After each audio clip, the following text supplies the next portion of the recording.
आपल्याला 3000 वाढवून दिले आणि 2000 प्रोत्साहन भत्ता म्हणून आतापर्यंत जे कर्मचारी आहे त्यांना कामावर भत्ता कधी आहे का हो?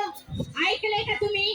कामावर भत्ता आहे का? कामावर मग आपल्याला का असं कामावर हे पगार जमा झालं पाहिजे. आपल्याला तुटपुंज मानधन देऊन आपल्याला नादी लावण्याचं काम हे शासन करत आहे.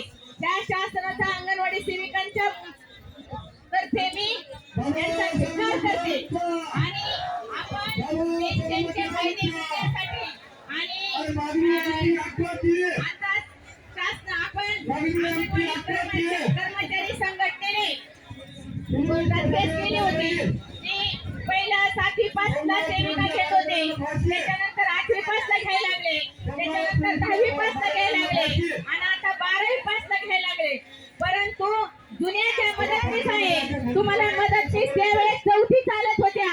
मग आता 20-20 वर्ष झालेल्या मदतनीस आहेत. मग त्यांना सेविका म्हणून अनुभव आहे. मग का त्यांना घेतलं जात नाही? त्यांच्यावर अन्याय होतो. तो इतक्या वर्ष झालं त्या काम करतात. मग त्यांना पण सेविका पदी घेतलं पाहिजे. आणि आताच मध्ये 12वीचा GR काढला तेव्हा आपल्या संघटनेने कोर्टात केस घातली की आमच्या जुन्या मदतनीसांना 10वी पास हे करा. 10वी पास असेल तर जुन्या मदतनीसांना सेविका पदी द्या. परंतु आता परत एक GR काढला की जुन्या सेविकेला मदतनीस पदी घ्या.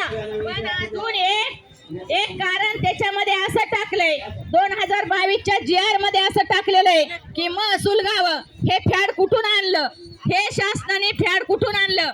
ज्यावेळेस शासकीय कर्मचाऱ्यांची पदोन्नती होती त्यावेळेस ह्या जिल्ह्याची त्या जिल्ह्यात चालतं आणि ह्या गावातली त्या गावात चालत नाही का? वाडी वस्तीवरची त्या गावात चालत नाही का? हे कारण सांगून शासन आपल्याला फसवणूक करते. तेव्हा शासनाने मी पदाधिकाऱ्यांना सुद्धा सांगते की काय झालेलं आहे.